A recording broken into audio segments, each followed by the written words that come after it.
Pada malam hari ini kita akan membaca dan membahas ayat 76 sampai 80. Ayat 76 sampai 80 dan masih berbicara tentang nabi-nabi. Sekarang kita masih pada cerita atau kisah Nabi Saleh yang diutus kepada kaumnya yang disebut dengan kaum Tsamud. Mari kita sama-sama membaca surat Al-A'raf ayat 76 sampai 80 dengan membaca mushaf masing-masing yang ingin mengikuti mushafnya dan melihat di screen atau di layar bagi yang ingin melihat di layar. Mari kita masuk ke screen bersama-sama.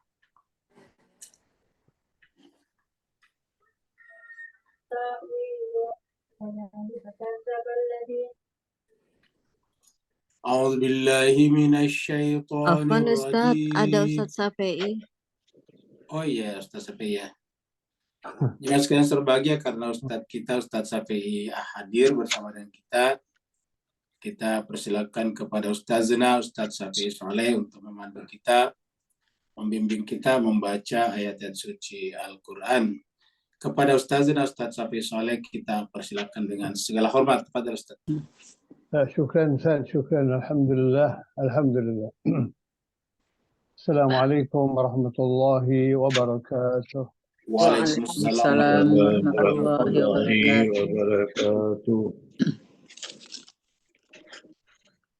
أعوذ بالله من الشيطان الرجيم.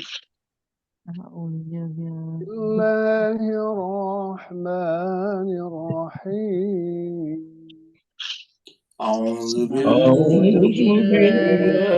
من الشيطان الرجيم.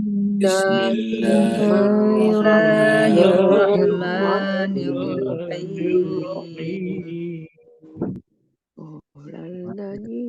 قال الذين استكبروا إنا بالذي آمنتم به كافرون.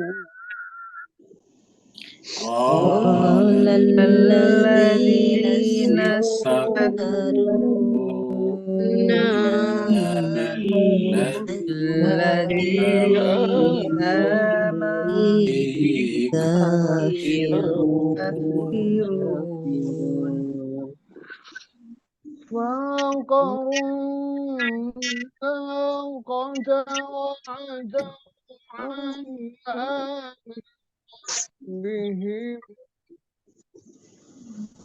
فعقروا الناقة وعتوا عن أمر ربهم وقالوا يا صالح ائتنا بما تعدنا إن كنت من المرسلين.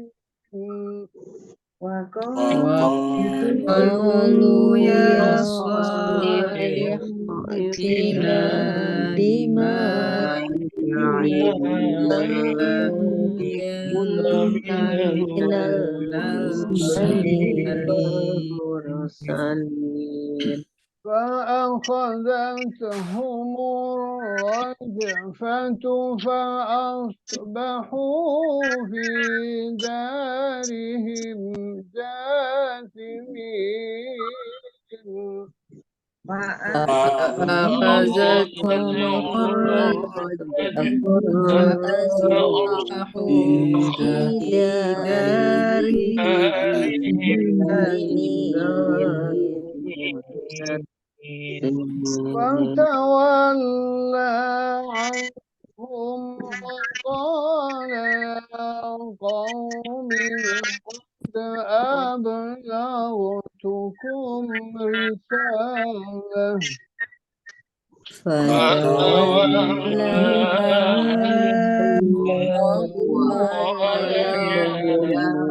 لقد أبلغتكم رسالة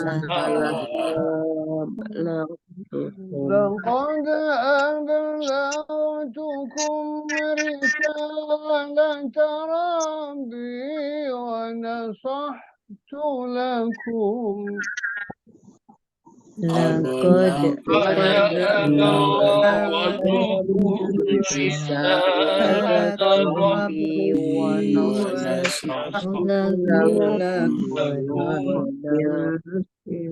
ونصحت لكم ولكن لا تحبون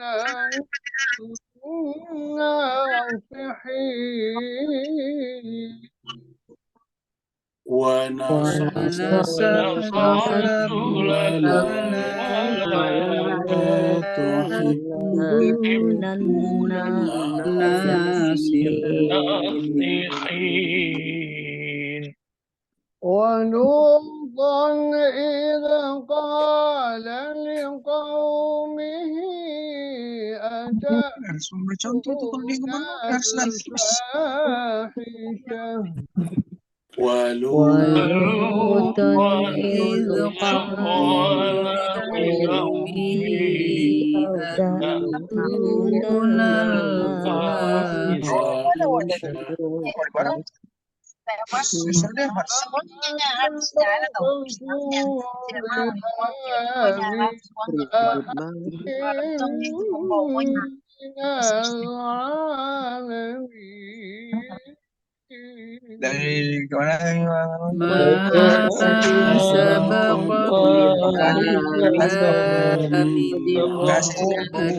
بها من أحد من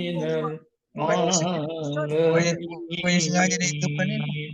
صدق الله العلي العظيم.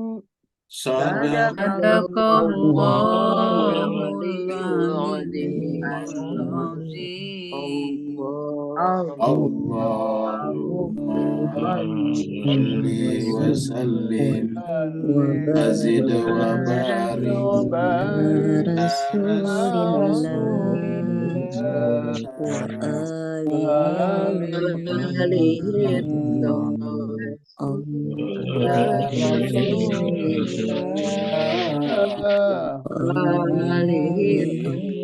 Allahumma sholli ala Muhammad wa ali Muhammad. Sholli ala Muhammad wa ali Muhammad. أجل فرجهم شريف.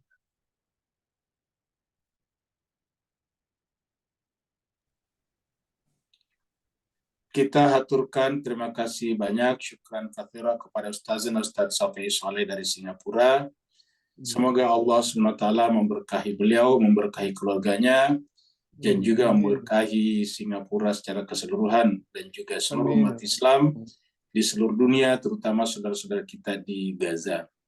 Amin, amin. Begitu juga semoga jemaah semua yang ikut membaca tadi Al-Quran, Allah SWT melihat kita dan mempercepat kedatangannya kepada pertolongan manusia yang tertindas di muka bumi ini, dan Allah menahan tangannya orang-orang yang istikbar, yang arogan, yang merampas hak-hak sebagian manusia yang lain. Kita teruskan surat Al-A'raf kita, surat yang ke-7. Jadi Al-A'raf di terjemahan yang ada disebut adalah tempat yang tertinggi. Dalam ayat-ayat yang telah kita dilewati, kita lihat bahwa bisa juga yang paling mengenal. Karena yang menempati tempat itu adalah sosok figur orang yang paling mengenal siapa saja yang berjalan di bawah, yang berhak mendapatkan syafaat dan siapa yang tidak berhak. Surat ini turun di Mekah, maka disebutlah surat Makkiyah. Turun di Mekah artinya sebelum Nabi hijrah ke Madinah atau Yasrib. Jumlah ayat dari surat ini adalah 206 ayat, dan berarti tadi kita sudah melewati sepertiga daripada jumlah ayat, yaitu sudah sampai kepada 80. Kita review kembali ayat 75 yang masih berbicara tentang kaum Samud dan Nabi Saleh yang diutus kepadanya. Dan kita sekarang sudah melewati atau telah mencapai 3 cerita kisah. Kisah pertama adalah Nabi Nuh dan kaumnya, kemudian Nabi Hud dan kaum Ad, kemudian Nabi Saleh dengan kaum Samud. Di dalam Al-Quran ada surat namanya Al-Qasas, yaitu kisah-kisah para nabi. Nah, jadi ini adalah juga kisah para nabi, dan kita lihat nabi-nabi sama. Waktunya berbeda, namanya berbeda, zamannya berbeda, tetapi yang dihadapi sama, yaitu mereka yang tidak menggantungkan dirinya kepada Allah, mereka yang arogan, istikbar, menindas yang lain, kemudian nabi-nabi juga sama, yaitu diperlakukan dengan aniaya oleh mereka. Bahkan mereka dan diusir dari kampung halaman mereka. Kita review dari ayat 75. Ini adalah berbicara tentang Madain Saleh, karena berbicara tentang Nabi Saleh bersama dengan kaumnya, kaum Samud. Ini sekarang ada di Arab Saudi dan ini tempat dilindungi oleh UNESCO. Di ayat 75 Allah SWT berfirman, A'udzubillahi minasyaitonirrajim. Bismillahirrahmanirrahim. Qala al-mala'u alladziina istakbaru min qaumi. Jadi ajakan-ajakan Nabi Saleh kepada kaumnya direspon, ditanggapi oleh al-mala'u, para pemuka dari kaumnya yang istakbaru, yang arogan. Lilladzina stud'ifu, berkatalah mereka kepada yang mustad'ifu. Mustad'ifu artinya orang-orang yang lemah. Mustad'afin, orang yang dibuat lemah. Jadi sebetulnya bukan lemah, tetapi struktur dibuat sedemikian rupa sehingga menjadi lemah. Seperti ada sebagian agama yang telah mendesain masyarakat itu berkasta-kasta. Mereka yang berada di kasta paling bawah, namanya kasta paria, itu tidak bisa naik ke atas karena memang struktur masyarakat sosial didesain seperti itu. Nah, ini namanya mustad'afin. Berkatalah mustakbirin kepada mustad'afin, liman amana minhum, yaitu yang beriman di antara mereka. Apa kata mereka ini? Ata'lamuna anna salihan mursalun min rabbih. Apakah kamu yakin, apakah kamu bisa pastikan bahwa Nabi Saleh itu adalah benar-benar utusan dari Tuhannya? Apa jawaban mustad'afin ini? Qalu, mereka berkata, inna bima ursila bihim. Kami yakin, kami beriman kepada apa yang disampaikan oleh Nabi Saleh tersebut. Kami yakin, kami tahu bahwa apa yang disampaikan Nabi Saleh itu adalah kebenaran. Karena yang disampaikan Nabi Saleh itu adalah meninggalkan kemungkaran dan memperbanyak kebaikan. Jadi, dan ini adalah sifatnya universal. Jadi dengan demikian orang-orang yang lemah pun, orang-orang yang awam, orang-orang yang rendah secara hierarki sosial juga bisa mengenal bahwa yang diajarkan Nabi itu adalah kebenaran. Dan ini menunjukkan bahwa ajaran Nabi itu tidak hanya untuk orang pintar saja, orang sekolahan, tapi juga untuk orang-orang biasa, orang awam. Kita teruskan ke ayat 76, ayat baru.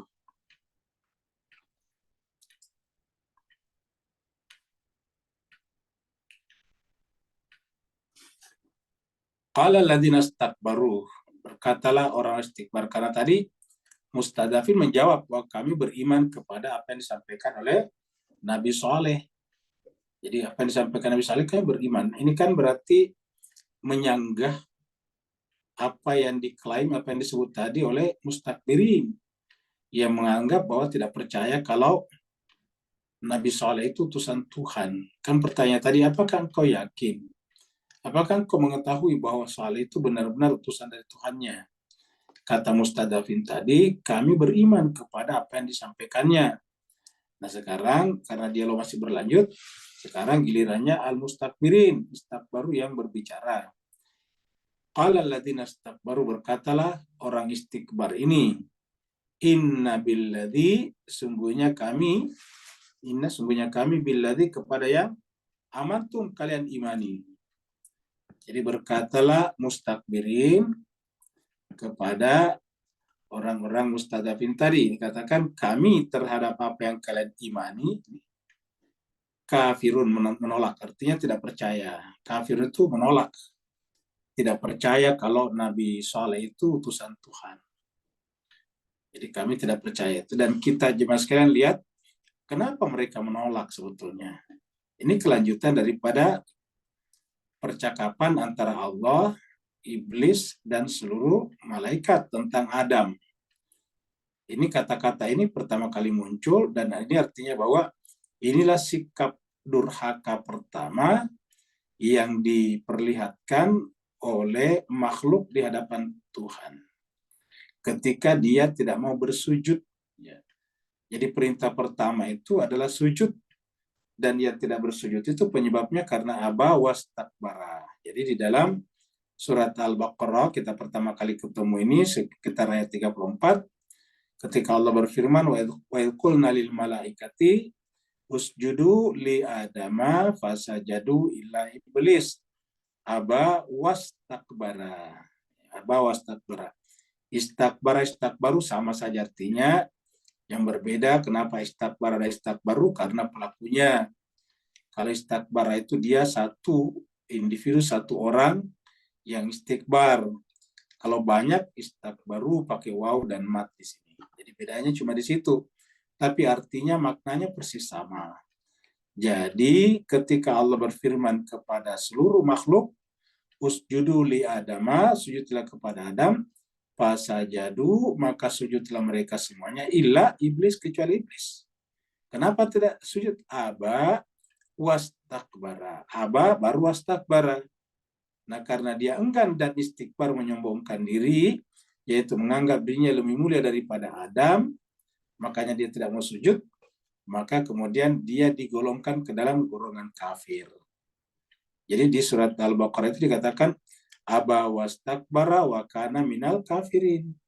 Kafirin itu adalah pelakunya, ini adalah fiilnya atau kata kerjanya, tapi maknanya juga sama, yaitu aba wastakbara wa kana minal kafirin. Jadi inilah yang pertama terjadi di hadapan Allah. Oleh sebab itulah sebetulnya tugas keagamaan kita ini, sebetulnya salat itu alat. Ya, salat bukan tujuan, puasa juga bukan tujuan, haji bukan tujuan, baca Quran bukan tujuan, zakat, infak, sedekah bukan tujuan. Lalu apa tujuannya? Yaitu agar menghilangkan atau memprotek hati kita dari sifat istikbar. Karena sesedikit apapun sikap ini atau sifat ini ada pada jiwa kita, kita tidak bisa mencium bau surga. Nabi bersabda, man kana fi qalbihi mithqala dzarratin min kibrin la yadkhulul jannah. Siapa yang di dalam kalbunya, di dalam hatinya ada walaupun hanya sebesar zarah, sebesar debu, sifat kibar, ini istikbar, maka la yadkhulul jannah, tidak akan masuk surga. Jadi la yadkhulul jannah, tidak akan masuk surga. Jadi kita tidak mungkin mencium bau surga kalau ini ada pada diri kita. Maka kita salat supaya kita menghilangkan ini. Kita puasa supaya kita membersihkan jiwa dari ini.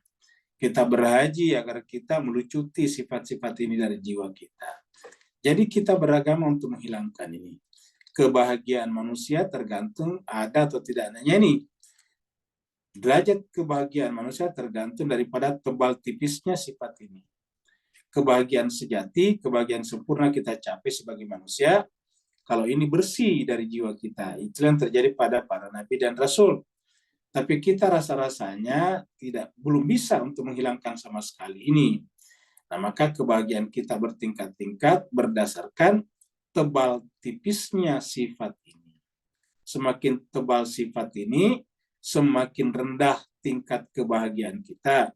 Semakin tipis ini, semakin tinggi tingkat kebahagiaan kita. Jadi kebahagiaan itu tergantung daripada ini. Kalau ada yang merasa kehilangan kebahagiaannya, berarti istikbarnya itu meningkat.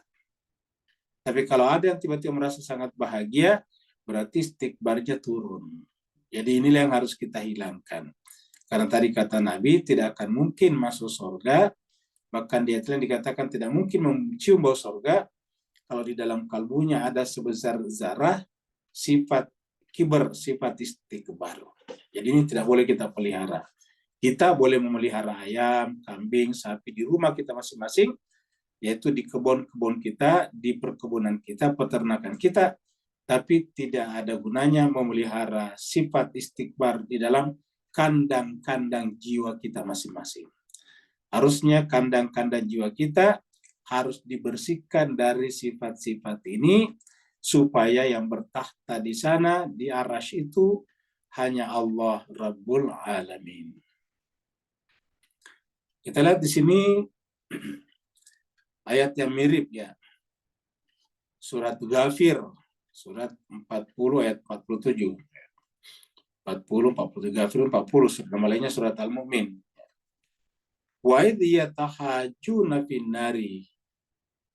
Dan ingatlah ketika yatahajjuna, saling berhujah, berbantah-bantahan, penduduk neraka, yaitu ashabun nar. Kan ada 3 ashab.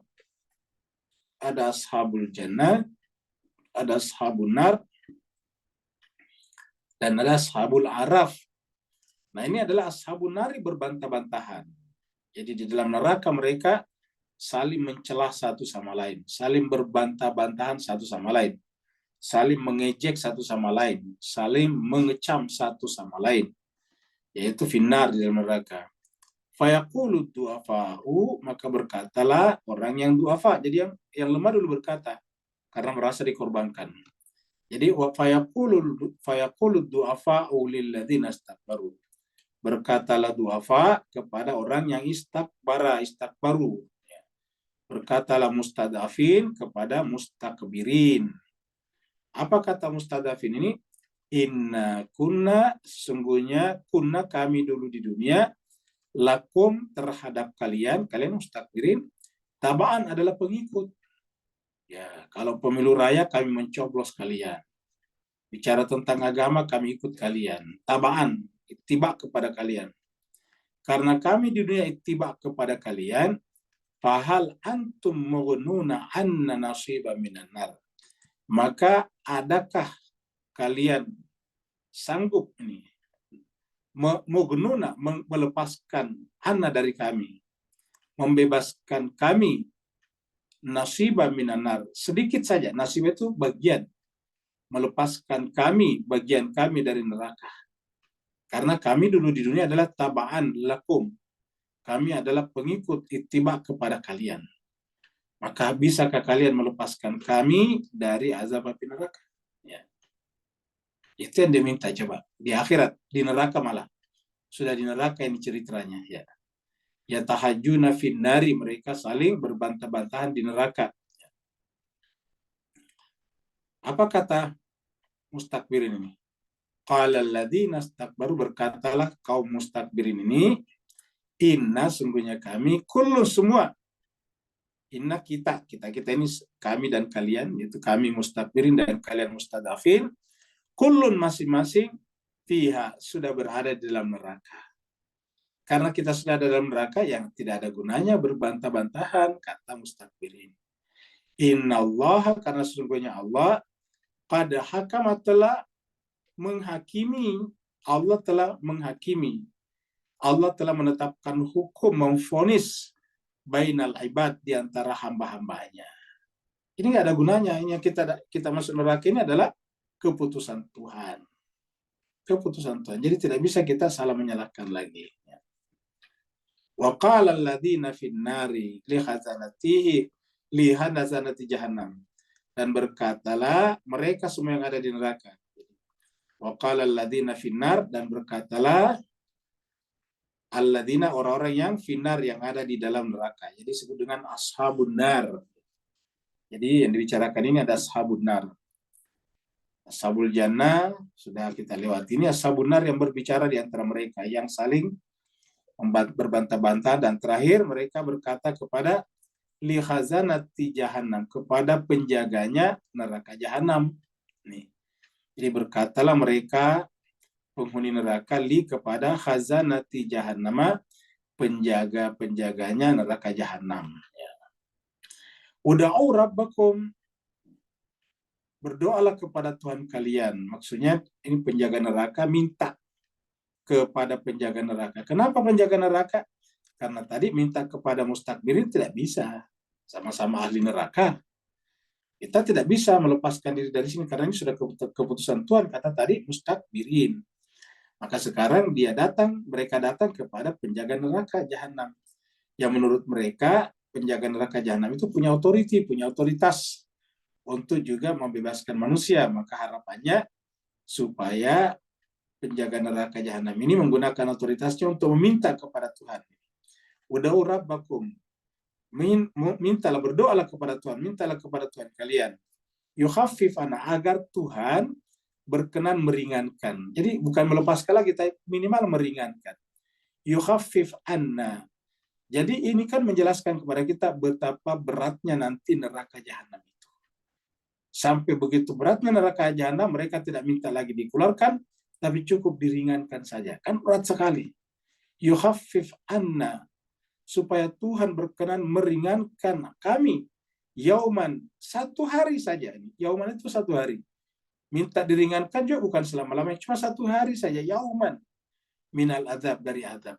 Jadi kalau kita lihat ini percakapannya orang ahli neraka, jemaah sekalian, waduh, tidak ada rasanya tempat, tidak ada rasanya waktu untuk tertawa. Tidak ada rasanya tempat untuk bercanda. Kalau kita lihat ini, dapat kita bayangkan. Dan ini kita bisa berpikir untuk diri kita masing-masing. Marilah kita mengambil yang pahitnya. Mumpung kita sekarang masih di dunia. Coba seandainya kita mengambil pahitnya. Seandainya kita berada di sini di neraka. Lalu kita meminta seperti ini. Apakah ada gunanya? Jawabannya tidak ada. Jadi anggaplah sekarang kita ini ahli neraka. Dan kita minta sekarang, kita rame-rame datang kepada penjaga neraka. Supaya memintakan kita kepada Tuhan. Agar Tuhan berkenan meringankan kita. Tidak usah selama-lamanya. Satu hari saja minal adab, dari adab. Coba. Begitu beratnya.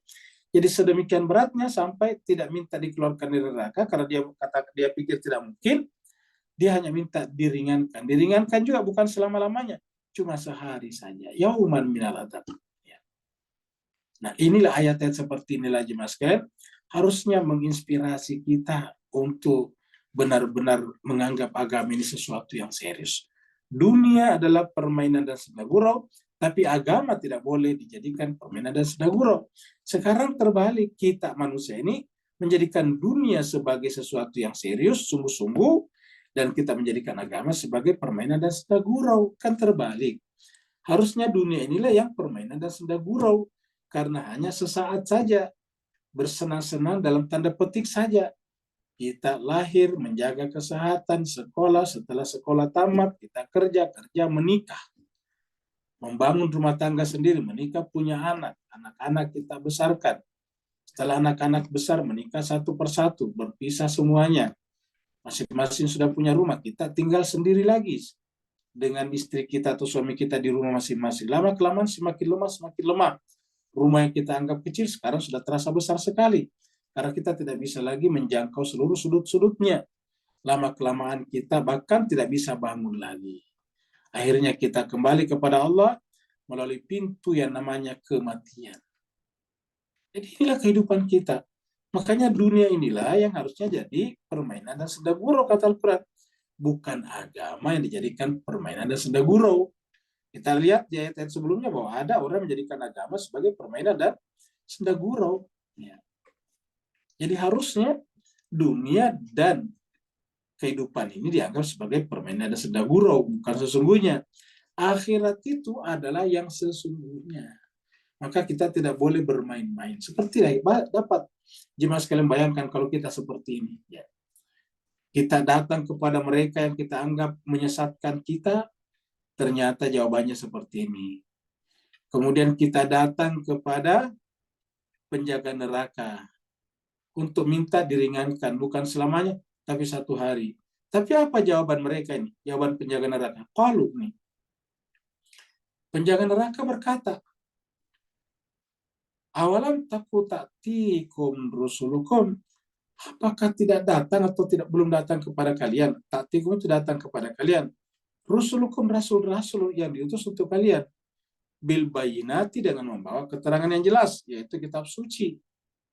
Apakah belum datang? Kenapa sekarang baru menyesal? Kalau berkatalah tadi ashabun nar, penghuni neraka. Bala, benar wahai penjaga neraka. Benar, telah datang kepada kami rasul-rasul Tuhan. Qalu, maka kemudian berkatalah khazanatu jahannam, penjaganya neraka jahanam tadi, pada kalau begitu sekarang berdoalah. Jangan nyuruh saya berdoa, kami berdoa, kamu berdoa. Ya. Tapi apa yang terjadi? Wa ma du'aul kafirina illa fi dhalal. Tiadalah doanya orang kafir ini kecuali fi dhalal, berada dalam kesesatan. Artinya tidak bernilai apa-apa lagi. Nah, jadi ini menunjukkan bahwa kalau kita masuk neraka tidak mungkin keluar lagi, karena kita datang kepada ahli neraka pun meminta kita berdoa, doalah. Tapi apa kata Tuhan?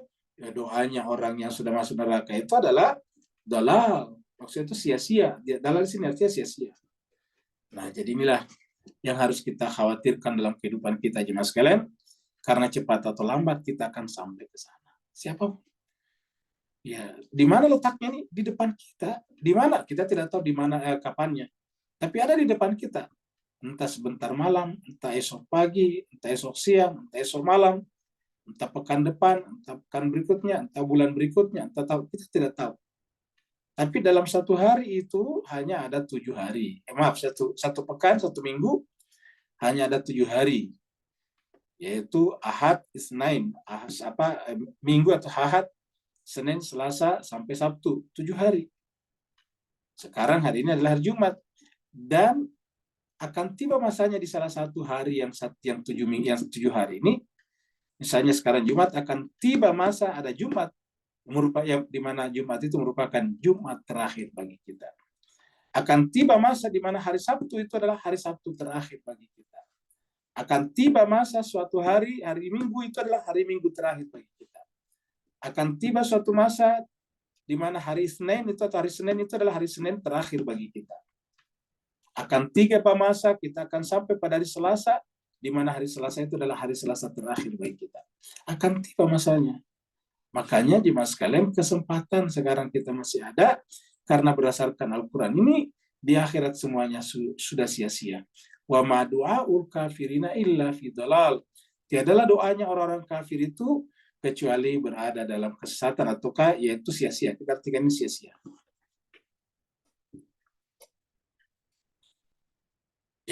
Jadi orang beriman tadi mengatakan bahwa kami beriman kepada apa yang dibawa oleh rasul-rasul itu, terutama Nabi Soleh, tapi mustakbir mengatakan inna billadzi amantum bihi kafirun. Jadi kesimpulannya mereka seperti iblis, tidak mau sujud, karena ini adalah sifat orang tidak mau sujud. Jadi disebut kafir di sini karena tidak mau sujud kepada Allah melalui Nabi Soleh. Jadi kita ulangi, jadi disebut dengan kafir di sini adalah mereka menolak sujud kepada Allah melalui Nabi Soleh, sebagaimana iblis ketika disebut aba wastakbara wa kana minal kafirin, karena menolak sujud kepada Allah melalui Nabi Adam yang Allah tunjuk untuk itu.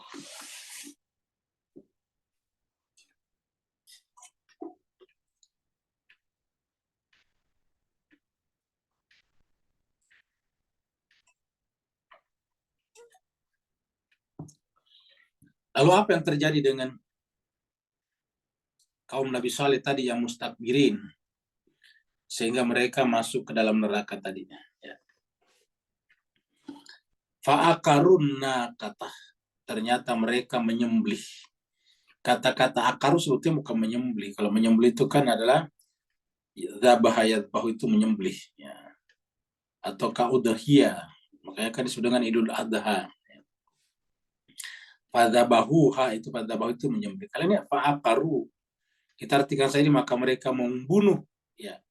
Bukan saja mengganggu. Kalau tadi Nabi Shalih kan mengatakan la tamassu bisuin. Jangan ganggu dia dengan gangguan yang buruk. Nah, mereka bukan hanya tetapi bahkan membunuhnya. Yaitu membunuh dengan cara yang keji. Ada yang mengatakan dengan ditusuk, itu itu onta. Nah, jadi fa'aqarun naqata, maka mereka membunuh an-naqah, onta betina itu. Ingat, an-naqah di sini ada alif lam ma'rifahnya. Kalau alif lam ma'rifahnya dihilangkan, dia sandar kepada Allah kan. Jadi kalau kita hilangkan alif lam ma'rifahnya, kita rubah menjadi fa'aqarun naqatallahi. Jadi fa'aqarun naqatallahi, Makanya alif lam ma'rifah di sini. Kenapa? Karena kita sudah tahu onta betina yang dimaksud di sini adalah onta betinanya Allah, naqatullahi. Ya. Jadi harusnya kalau kita hilangkan alif lam ma'rifah di sini, maka fa'akaru naqatallahi. Lalu mereka membunuh onta Allah itu. Jadi bayangkan onta Allah mereka bunuh, padahal itu onta bukan manusia, sehingga Allah menyebutnya sebagai atau an amri rabbihim. Sudah dianggap melampaui batas atau angkuh terhadap urusan Tuhannya. Jadi terhadap amrnya Tuhan. Amri rabbihim, an amri rabbihim.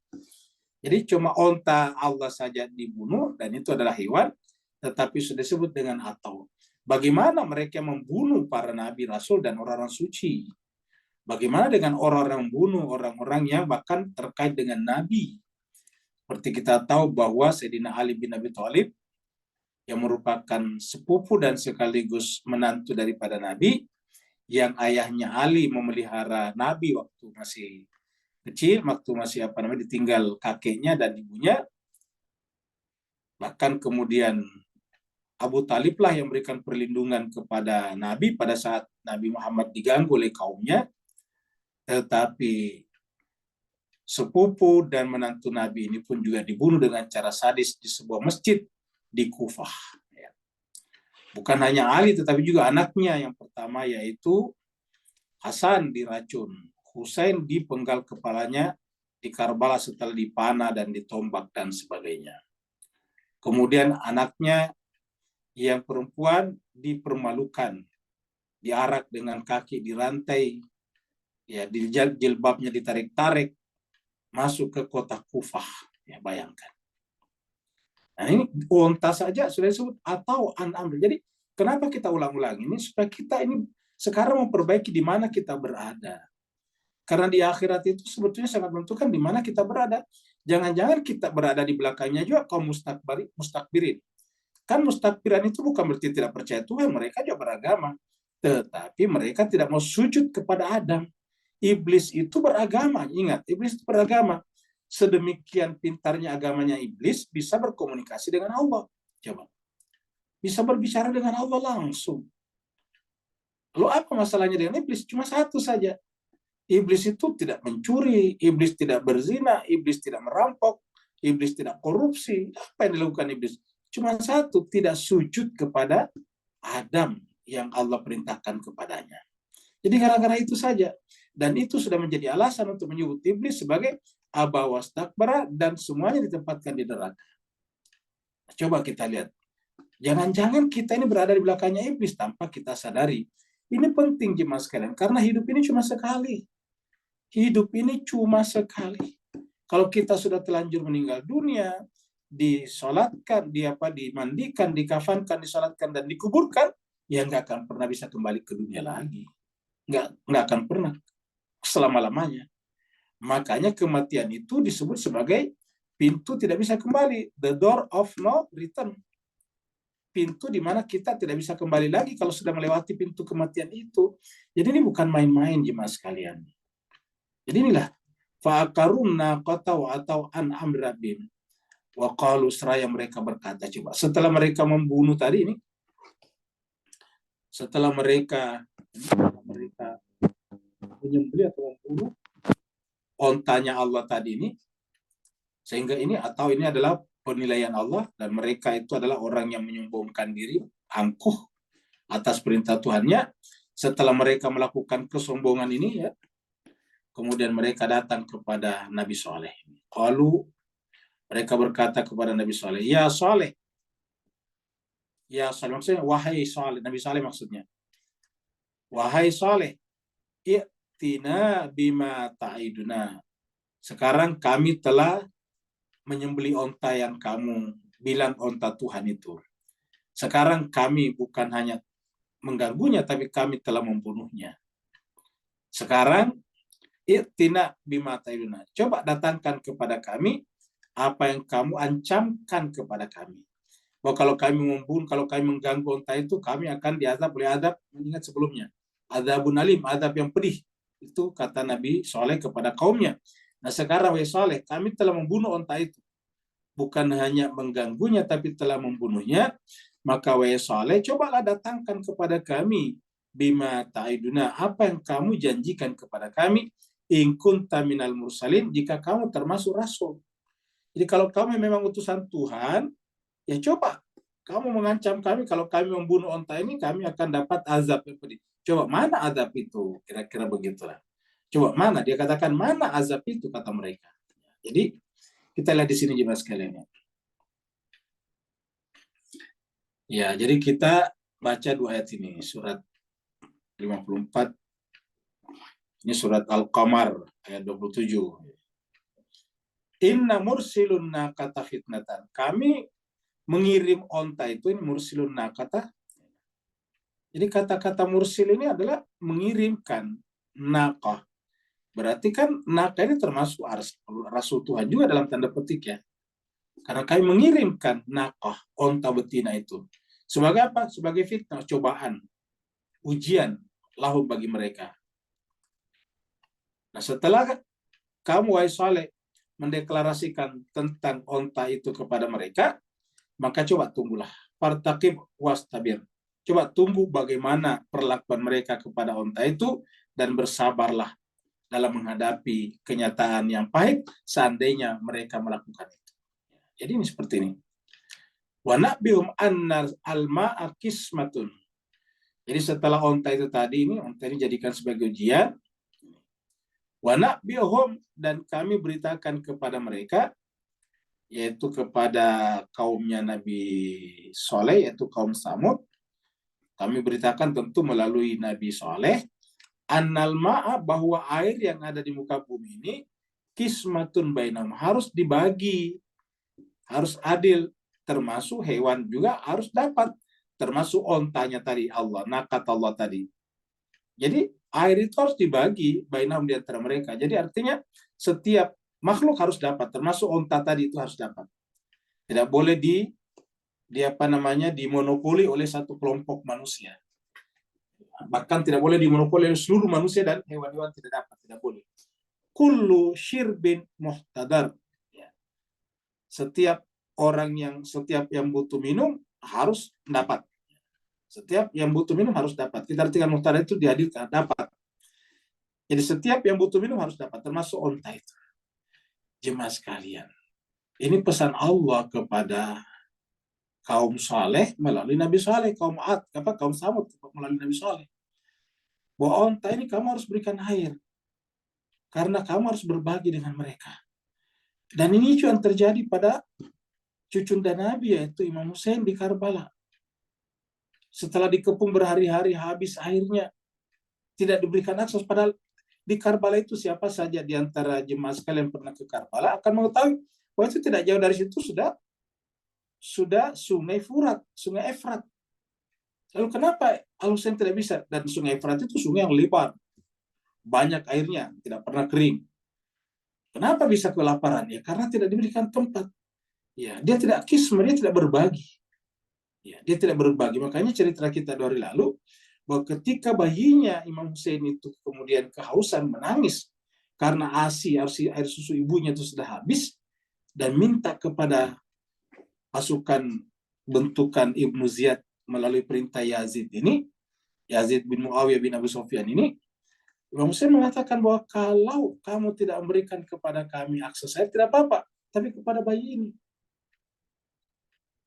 Dan kalau babi-babi dan anjing-anjing kalian berikan kebebasan untuk minum dari air itu, lalu kenapa anak ini, cucunda Nabi ini, kamu tidak beri akses? Tapi apa jawaban mereka? Jawaban mereka dengan mengirim panah bercabang 3 cuma. Ini yang terjadi.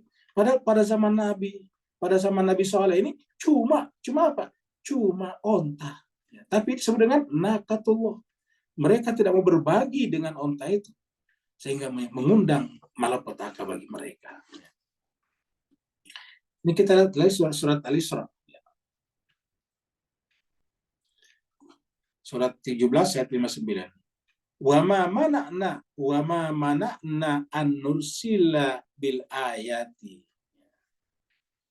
Wa ma, dan kami tidak mungkin mencegah, menghalangi an nursila bil ayati, untuk mengutus al ayat-ayat, tanda-tanda, illa kecuali ang kadzdzaba bihal awalun.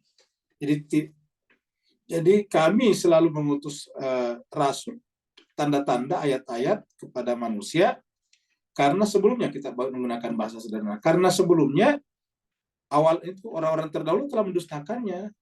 Jadi karena orang terdahulu mendustakannya, kami kirim lagi, kira-kira begitulah. Dikirim lagi ayat-ayat itu, rasul-rasul itu, ataukah tanda-tanda kebesaran Allah itu. Wa ataina samudan naqata mubsyiratan, dan untuk kaumnya Nabi Saleh itu kaum Samud, kami berikan kepada mereka apa? An-naqah, yaitu onta betina. Mubsyiratan, kata mubsyiratan itu bisa dilihat dengan jelas bahwa itu onta beneran. Mubsyiratan itu bisa dilihat dengan terang benderang. Semua orang bisa tahu itu adalah onta betina. Jadi mubsyiratan, fadzalamu biha. Tapi apa yang terjadi? Fadzalamu, mereka berbuat zalim kepada onta itu. Fadzalamu, mereka tahu itu hanya onta. Onta kan bukan ancaman. Nggak ada manusia hancur gara-gara onta. Onta itu justru bermanfaat bagi manusia, patuh, jinak. Tetapi fadzalamu biha, mereka menzalimi onta itu. Wa ma nursilu bil ayati illa tahwifa.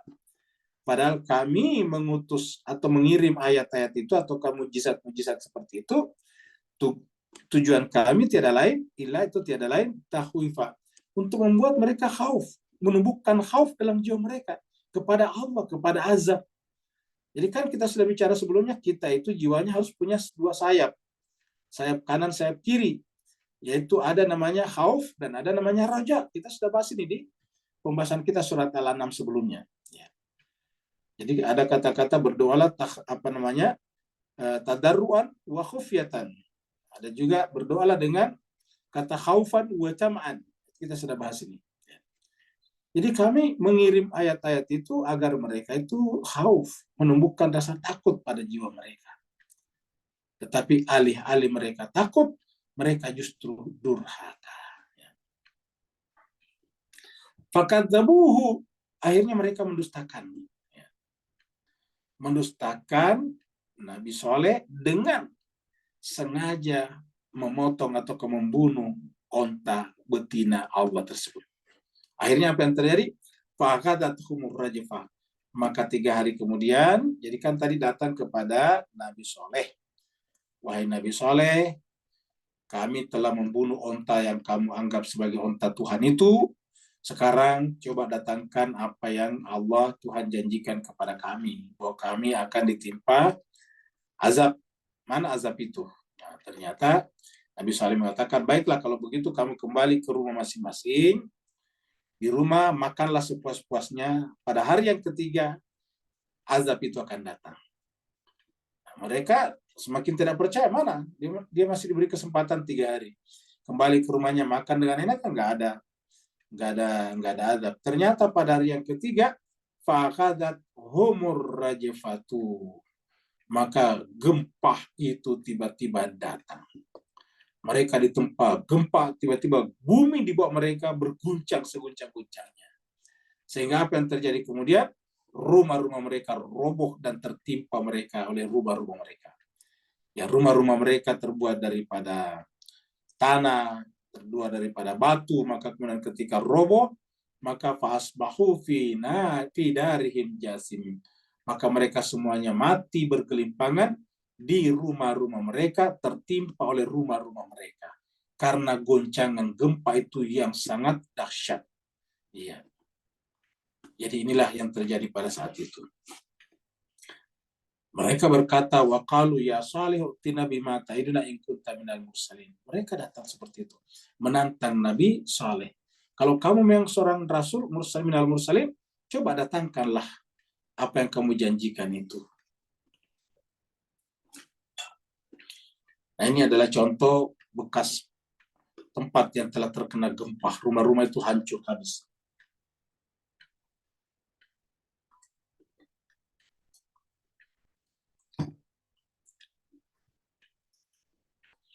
Fa'akhazathumur rajfatu. Nah, ini mirip tadi di sini nih. Sama di sini, Mas, ini sama nih. Fa'akhazathumur rajfatu fasbahu fi darihim jasimin. Surat Al-Ankabut 29 ayat 37. Dari sini sama-samanya nih. Nah, kita lihat di sini nih.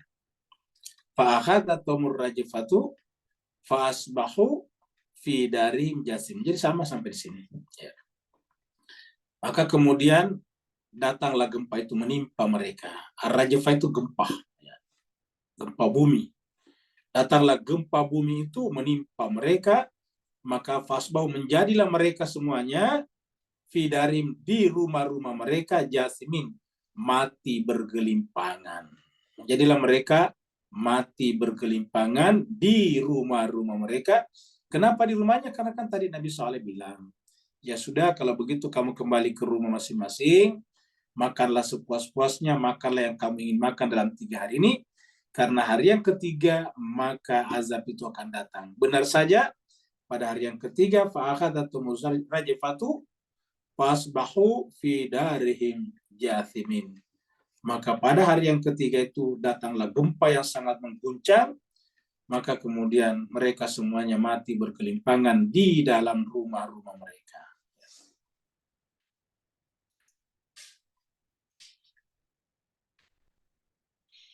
Apa kata Nabi Saleh setelah melihat umatnya hancur seperti ini? Fatawalla anhum. Maka kemudian Nabi Saleh meninggalkan mereka. Kan sebelum kejadian itu Nabi Saleh sudah dianjurkan oleh Tuhan untuk meninggalkan mereka, menjauh dari tempat itu. Ya. Jadi menjauh dari tempat. Maka Nabi Saleh meninggalkan mereka. Kita artikan saja meninggalkan mereka. Waqala, dan berkatalah Nabi Saleh. Ini dalam benaknya Nabi Saleh. Ketika mereka semuanya sudah tertimpa musibah, maka berkatalah Nabi Saleh, tentu tanpa didengar oleh mereka, tapi pernyataan ini ya seperti kita kalau melihat orang itu kesakitan, kita mengatakan, ya, saya kan sudah nasihati kamu tadinya, walaupun dia tidak dengar. Ya sayang sekali kok kamu melakukan ini, padahal saya sudah bilang sebelumnya hati-hati. Nah begitu kan. Nah begitulah juga Nabi Saleh ini. Ya. Ketika menyaksikan tadi kaumnya yaitu kaum Samud bergelimpangan di rumah-rumah mereka masing-masing, berkatalah Nabi Saleh, ya qaumi wahai kaumku. Ya, jadi masih tetap dipanggil sebagai kaumku. Ya qaumi wahai kaumku, laqad ablagtukum risalata rabbi. Sungguh saya telah menyampaikan, ini ablagtukum, telah menyampaikan risalata rabbi, risalah Tuhanku. Jadi tugasnya Nabi cuma menyampaikan risalah. Kita ikut atau tidak ya bukan urusannya Nabi. Makanya jemaah sekalian serbahagia menyampaikan risalah Tuhan itu enak, tidak ada beban. Kenapa? Karena tugas kita cuma membalik, menyampaikan saja. Persoalan orang itu dengarkan ya mereka yang baik. Kalau mereka mendengarkan ya nggak ada untungnya bagi kami yang menyampaikan para nabi, nggak ada. Nabi itu sudah sempurna. Mau didengarkan atau tidak didengarkan sama saja. Artinya Nabi ini tidak turun peringkatnya sebagai Nabi hanya karena semua orang kafir kepadanya, ingkar kepadanya. Dan status Nabi tidak naik hanya karena orang beriman kepadanya. Tidak ada sama sekali. Karena begitu Nabi diutus, dipilih oleh Allah sebagai Rasul, ya berarti dia sudah sempurna. Karena kalau belum sempurna, berarti Tuhan salah pilih. Kan pilihan Tuhan itu pasti sempurna. Kenapa? Tuhan maha sempurna. Maka ketika nabinya dipilih ya sudah sempurna. Jadi dengan demikian tidak berpengaruh sama sekali risalah yang dibawanya. Jadi kalau dia harus menyampaikannya karena itu perintah Tuhannya. Jadi Nabi Saleh pun mengatakan laqad ablagtukum risalata rabbi. Sungguh aku telah menyampaikan kepada kalian risalah Rabbi, risalah Tuhanku. Wa nasahtu, dan aku telah menasihati kalian. Jadi dua di sini. Jadi ini adalah satu. Satu ini adalah mubalik.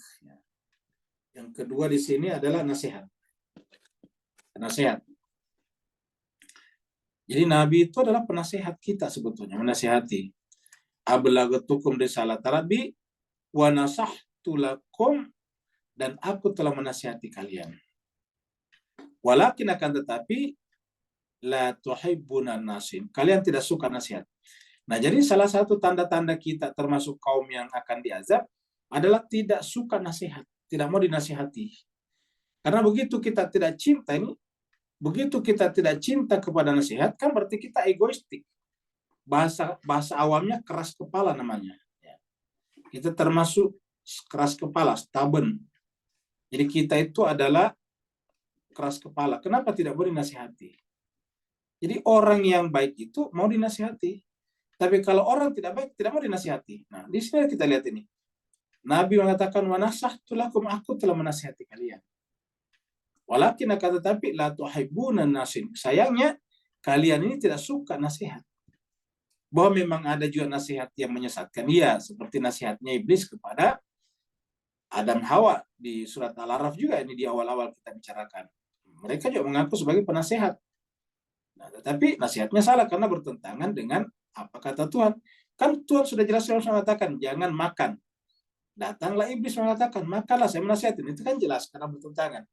Jadi kalau nasihat itu bertentangan dengan fitrah, hati nurani, ya tidak boleh diterima. Tapi kalau sejalan dengan akal sehat, rasional, kitab suci Al-Quran, ya berarti harus kita terima. Ya. Jadi jangan sampai masuk kategori tidak suka kepada nasihat. Tanda-tanda orang mau maju itu selalu senang dinasihati. Makanya orang yang mau maju atau orang yang mau baik itu biasanya jarang berbicara. Kenapa? Lebih banyak mendengar. Tapi orang yang tidak bisa bagus lebih banyak berbicara karena tidak mau mendengar. Orang yang banyak berbicara itu karena dia tidak mau mendengar. Sedangkan orang yang banyak diam karena dia suka mendengar. Jadi makanya jemaah sekalian, kalau ada orang berbicara kepada kita, ya sebaiknya kita mendengarkan. Kenapa? Karena di antara kata-katanya itu pasti ada butir-butir mutiara, pasti ada hikmah di sana, dan kita ambil tangkap itu hikmah. Jadi pada saat kita mendengarkan, ibarat nelayan yang memasang pukat, memasang jaring. Begitu hikmahnya keluar, kita tangkap, kita ambil. Ya.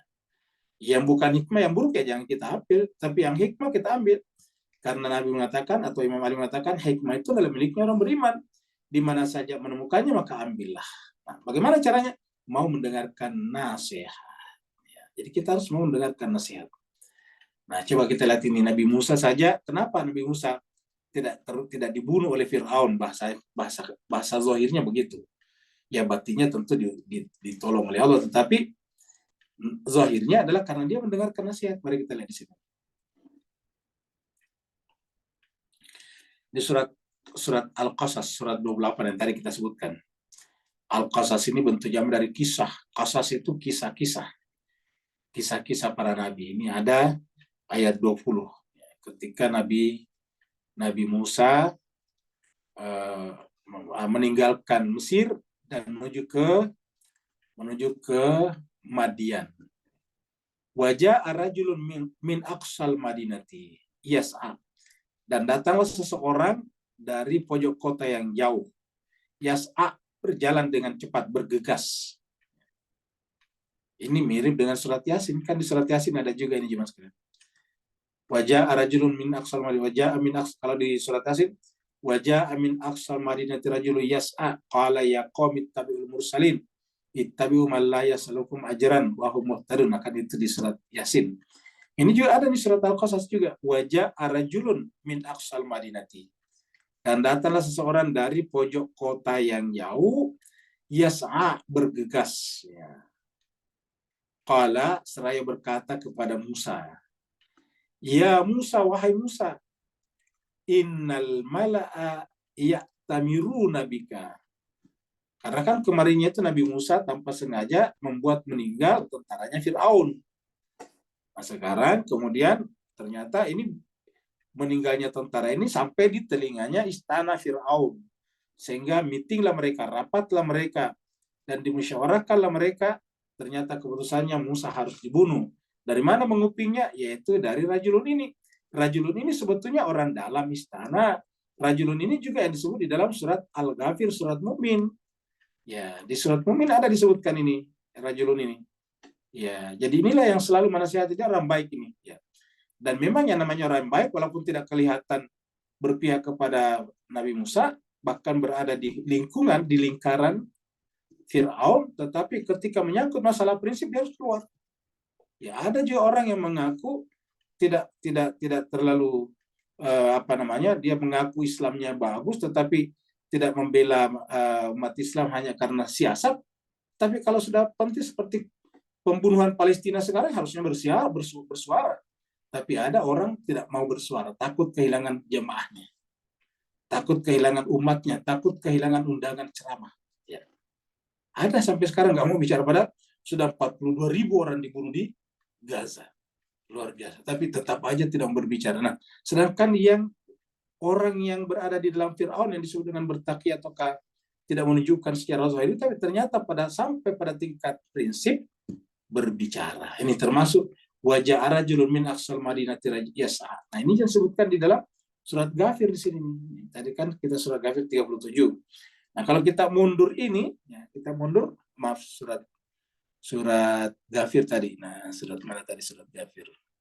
Nah, ini ya, Ghafir nih, yang awal ya. Ini surat Ghafir tadi di awal pasal kita 47 nih. Kalau kita mundur ayat 28 ini, ya, Ghafir itu kan mukmin ya. Nah, surah mukmin, kita mundur ke 28 ini ya. Nah, ini sama nih. Wa qala rajulun mu'minun ini. Wa qala rajulun mu'minun, berkatalah seorang yang mukmin. Ya.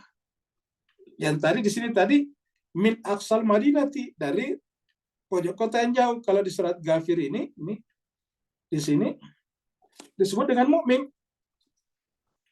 Wa qala rajulun mu'minun min ali Fir'aun, bayangkan ini, dari keluarga Fir'aun. Min ali Fir'aun, dari keluarga Fir'aun. Tapi dia mukmin. Tapi kenapa Fir'aun tidak tahu? Yaktumu imanahu. Dia menyembunyikan imannya. Jadi dia menyembunyikan imannya. Yaktumu imanahu. Tapi ketika menyangkut prinsip, ketika meeting, rapat, musyawarah di istana Fir'aun memutuskan untuk membunuh Nabi Musa, maka dia datang maka dia berbicara. Wakala, kala itu berbicara di depan Nabi Fir'aun, ini berbicara di dalam meeting itu berbicara. Jadi ketika terjadi meeting di situ dia berbicara. Banyak orang tidak mau berbicara kalau membela Palestina, takut nanti followersnya turun, takutnya juga nanti di take down oleh IG, Instagram, take down oleh Facebook, di take down oleh YouTube dan sebagainya. Banyak takut, dan itu adalah pendapatannya dari sana. Nah, sedangkan ini jelas-jelas taruhannya besar. Min ali Fir'aun. Dia dari keluarga Fir'aun. Cuma menyembunyikan iman, yaktumu imanah. Apa katanya? Ini kata-katanya. Ini adalah yang berbicara, ini keterangan orang yang berbicara. Jadi ini rajulun mu'min min ali Fir'aun yaktumu imanah. Ini adalah keterangan daripada rajulun. Kata-katanya di sini. Ataktuluna rajulan. Mereka berkata di depan Fir'aun, di dalam meeting, dalam rapat ini. Apakah kalian akan membunuh rajulan, seseorang? Maksudnya Nabi Musa. An yakula, hanya karena berkata, Rabbi Allah, Tuhanku Allah. Tidak makar kepada negara. Tidak ingin memberontak kepada negara. Tidak ingin mengacau negara.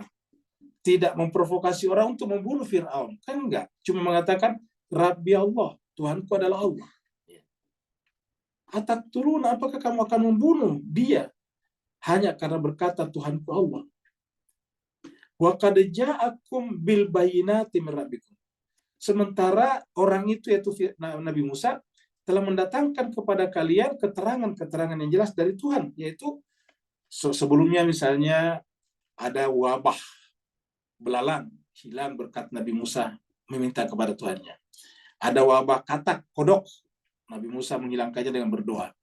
Ada air jadi merah darah, semuanya. Itu semuanya adalah ja'akum bil bayyinati min rabbikum.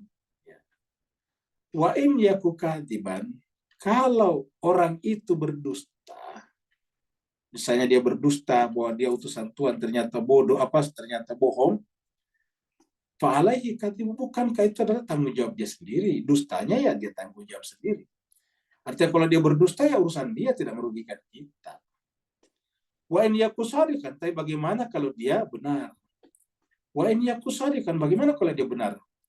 Yusibakum ba'dul ladzi ya'idukum, maka Tuhannya dia akan menimpakan kepada kalian ba'dul ladzi ya'idukum, apa yang dijanjikan kepada kalian oleh Musa, oleh orang itu. Innallah, sungguhnya Allah, la yahdi, ini pernyataan dari Allah nih. Sudah, ini kata-kata laki-laki tadi hampir sampai di sini. Kalau di sini sudah Al-Quran. Innallah, sungguhnya Allah, la yahdi man huwa musrifun kadzab. Sungguhnya Allah tidak akan berikan petunjuk hidayah kepada orang yang musrif, melampaui batas. Kadzab, lagi berdusta. Ini adalah laki-laki itu tadi yang disebut tadi dengan di surat Al-Qasas ini. Ja'a rajulun min aqsal madinati yasa. Qala ya Musa, berkata wahai Musa, innal mala sungguhnya para pembesar, para elite itu ya tamiruna itu bermusyawarah, ya, bermusyawarah, meeting. Ya tamiruna, berunding, bika, tentang kamu, merundingkan kamu. Lihat dulu kau untuk membunuh kamu. Ya. Ini sama tadi di dalam surat Ghafir. Karena mereka akan membunuh kamu, fakhruj, maka lebih baik keluar, tinggalkan tempat ini. Fakhruj. Coba bagaimana orang yang tadi, laki-laki tadi ini menyelamatkan Musa. Fakhruj, keluarlah. Ini sungguhnya aku laka kepada kamu minan nasihin. Nah, ini adalah nasihatnya benar karena memang begitu adanya meeting musyawarah yang dilakukan di istana Firaun. Dia menyampaikan fakta, kenyataan, fact yang disampaikan. Jadi inilah ka minan nasihin. Nah, Nabi Musa, seorang nabi, menerima nasihat ini dan dia dengan cepat meninggalkan Mesir, pergi ke Madian dan nanti menyeberang lautan. Jadi inilah kaminan nasihin. Nah, jadi kita harus mendengarkan nasihat. Makanya Allah mengatakan bahwa dia tidak suka orang yang tidak mau menasihati, tidak mau menerima nasihat. Seperti kata Nabi Saleh tadi, kalian termasuk orang yang tidak suka kepada nasihat ini. Yang tadi terakhirnya. Walakin la tuhibbunan nasihin. Akan tetapi kalian tidak suka kepada nasihat.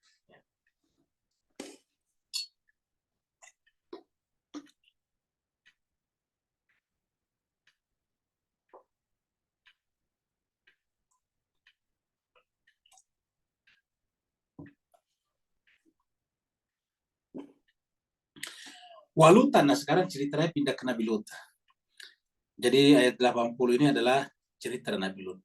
Jadi cerita Nabi Saleh selesai tadi di ayat 79, yaitu mereka semuanya ditimpa musibah, bergelimpangan.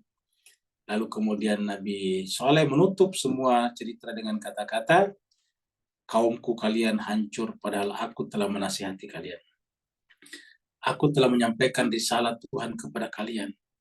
Sayangnya kalian adalah orang-orang yang tidak suka kepada nasihat. Nah, itu tadi kata-kata terakhir. Jadi ingat kata-katanya, kalian tidak suka kepada nasihat. Jadi harusnya kita semuanya suka kepada nasihat, dan agar kita banyak menerima nasihat, marilah kita banyak mendengar daripada berbicara. Walutan sekarang adalah Nabi Lut. Jadi Allah mengutus Nabi Lut, Lutan. Itu kala ketika dia berkata kepada kaumnya, liqaumi, ingat, Nabi Lut ini diutus kepada masyarakat di sekitar Laut Mati. Laut Mati itu adalah sebuah laut yang ada di antara sekarang Yordania, Israel, dan Palestina. Kalau sekarang ya. Jadi kalau kita mengakui Israel, ya Israel ada di situ dia mengambil laut mati ya. Jadi laut mati. Laut mati itu kenapa disebut laut mati? Karena dia paling dalam, lebih dalam daripada laut yang lain. Sehingga tidak bisa keluar airnya. Karena tidak bisa keluar airnya menjadi sangat asin karena tidak bercampur dengan samudra yang lain. Nah, jadi begitu cerita Laut Mati. Nah, di tepinya itu ada dua perkampungan berdampingan namanya Sodom dan Gomora. Nah, di situ tempat persinggahan, tempat pertemuan, semacam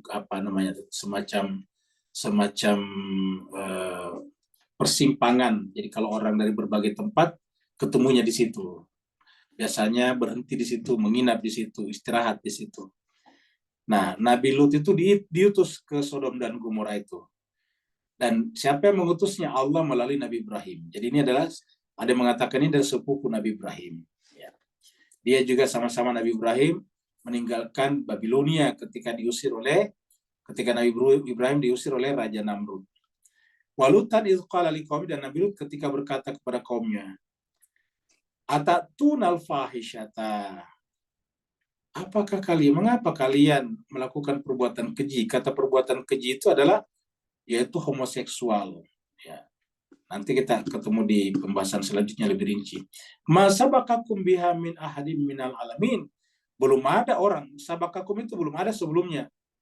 Biha yang melakukan hal seperti itu min ahadin, seorang pun minal alam, di seluruh alam.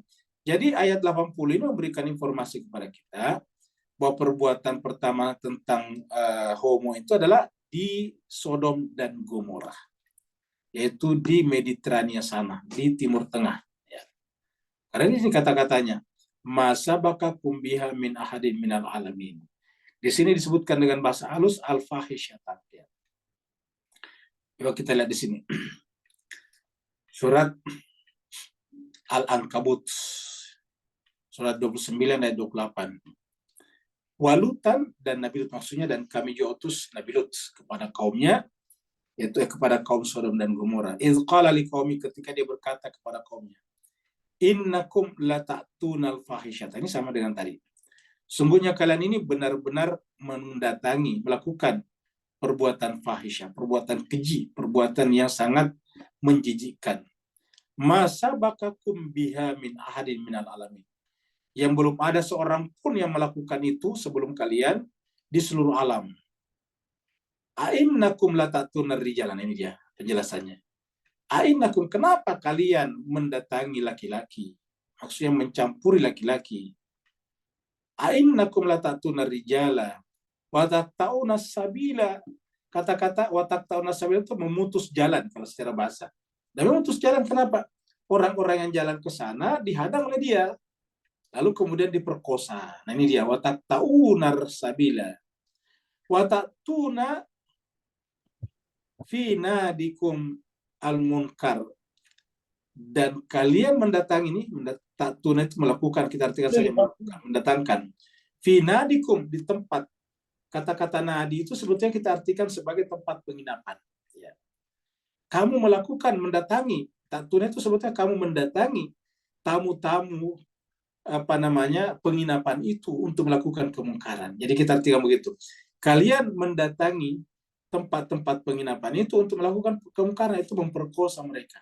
Jadi tamu-tamunya penginapan-penginapan itu didatengin, ditarik keluar laki-lakinya, baru diperkosa.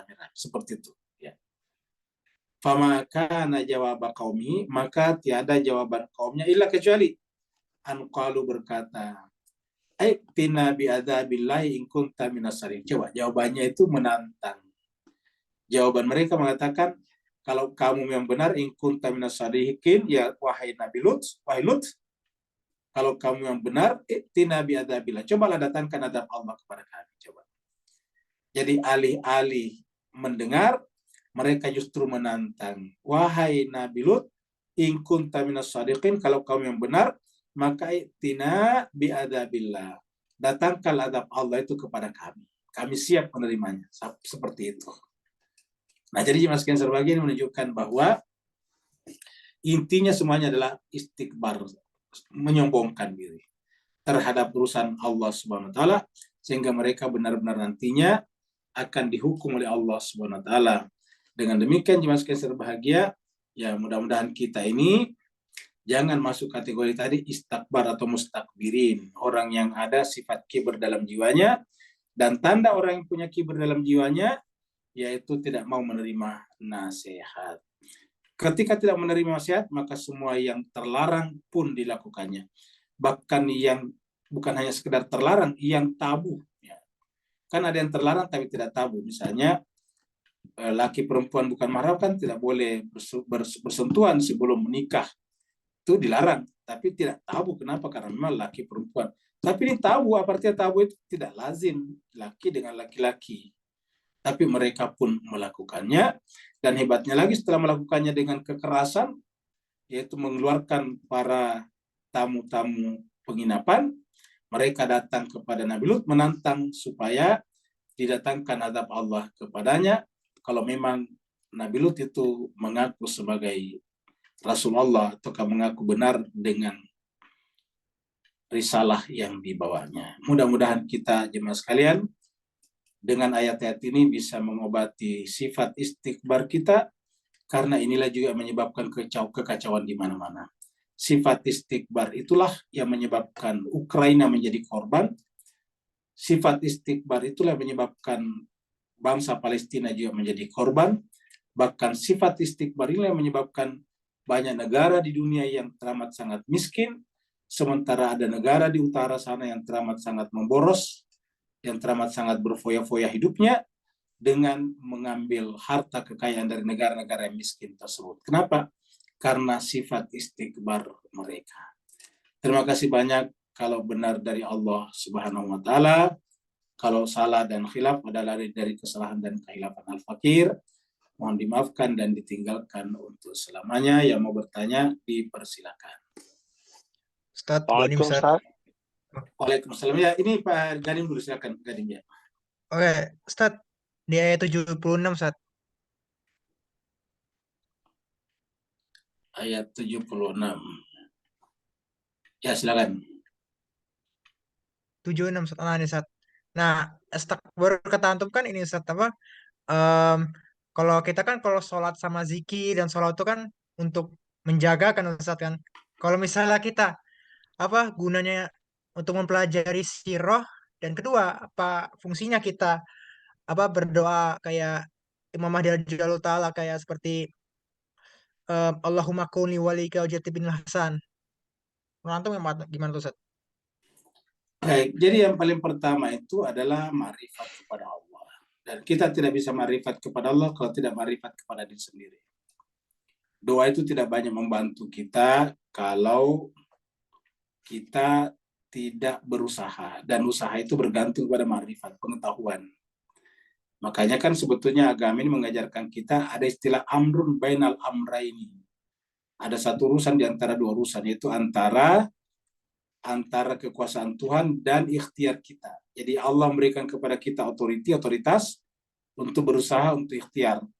Tapi sekuat-kuatnya usaha kita tidak bisa sempurna. Ada otoritas Tuhan yang tidak bisa kita lawan. Ambil contoh misalnya, kita semakin lama semakin tua itu kan tidak bisa dilawan.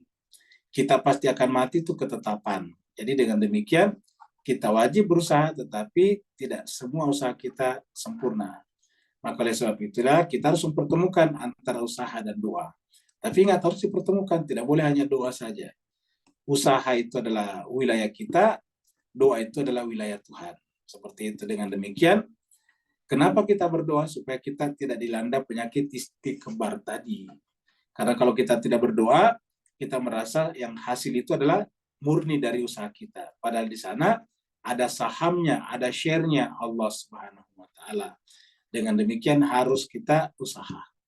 Nah, dengan demikian kata-kata Allahumma kulli walikal hujjati ibnil Hasan itu hanya bisa terjadi kalau kita mempersiapkan. Kalau kita cuma di rumah membaca itu ya tidak mungkin dia datang. Ya, kita harus, dia akan datang kalau kita bersiap. Bagaimana caranya? Caranya adalah dengan menggelar karpet merah. Kita mempersiapkan. Nah, kita bikin pengajian seperti dalam rangka mempersiapkan itu.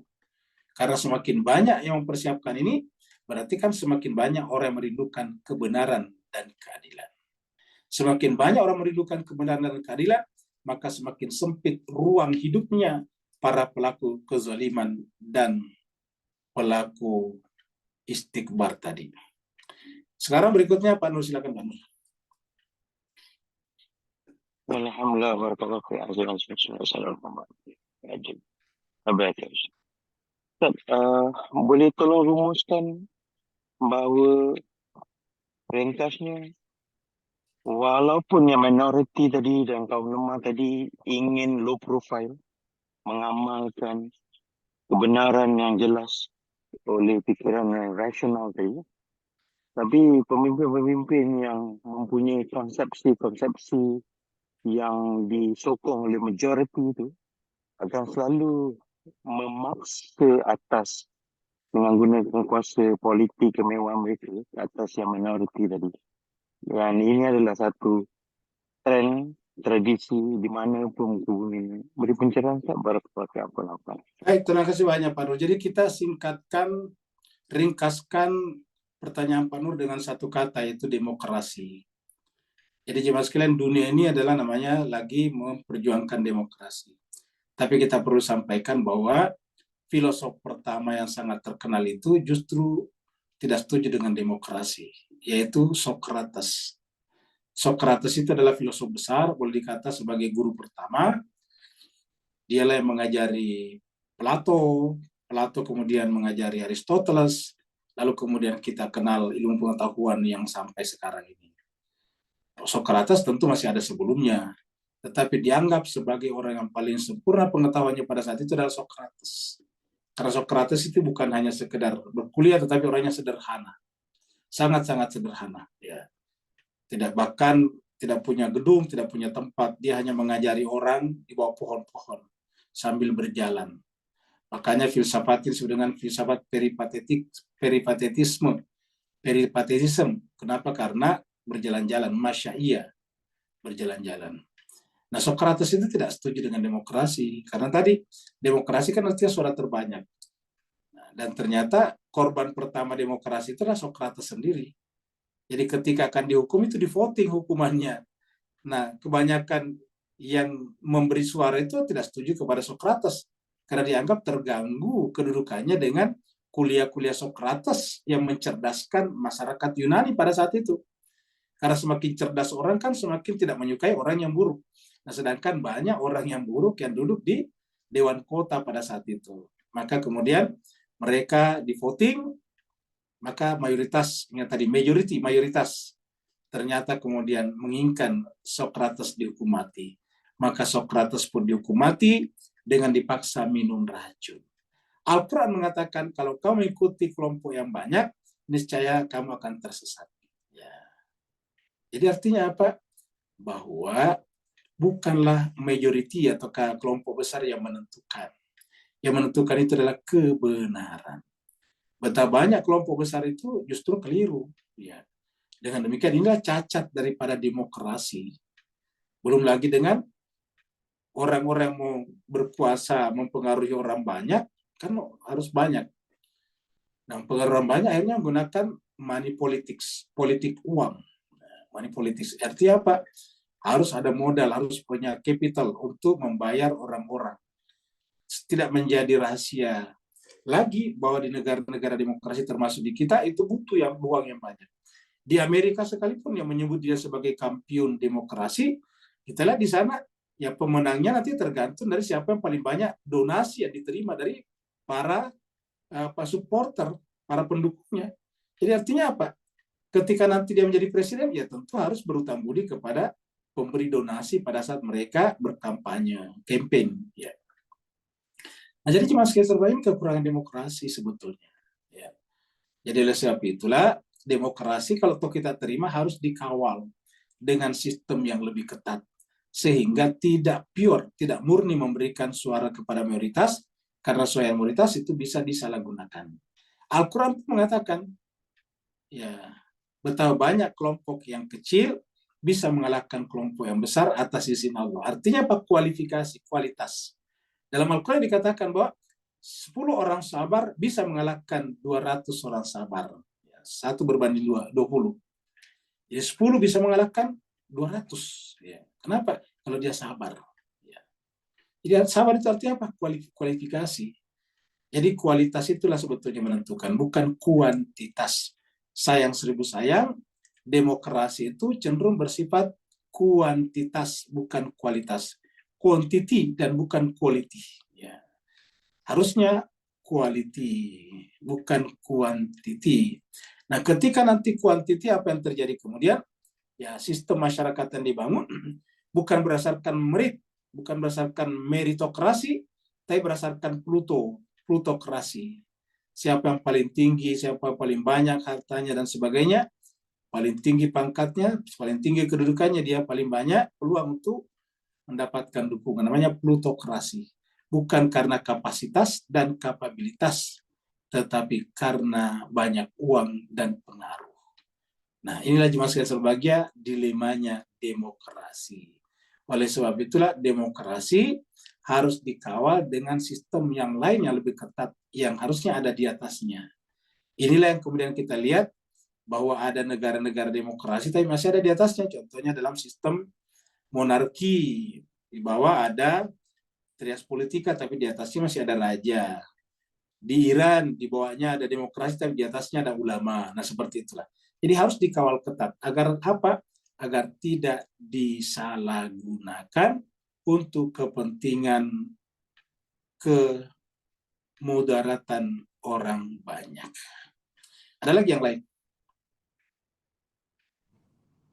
Di chatroom tidak ada. Kalau tidak ada berarti kita akhiri sampai di sini. Terima kasih banyak Bapak Ibu semuanya atas kehadirannya dan partisipasinya. Semoga kita semuanya selalu dipandang oleh Allah SWT dengan pandangan yang penuh dengan kearifannya, hikmahnya, dan kita nanti di akhirat diperkenankan untuk bersama dengan Rasulullah dan keluarga yang suci, sahabat-sahabatnya yang terpercaya, dan kita semuanya dikumpulkan di surganya Allah SWT, dan kita terjauh daripada orang-orang yang tadi menyesal di hadapan Allah SWT, sambil saling berbantah-bantahan di dalam neraka jahanam. Terima kasih banyak. Wa'alafu minkum. Wassalamualaikum warahmatullahi taala wabarakatuh. Waalaikumsalam Warahmatullahi wabarakatuh. Terima kasih Pak Ustaz.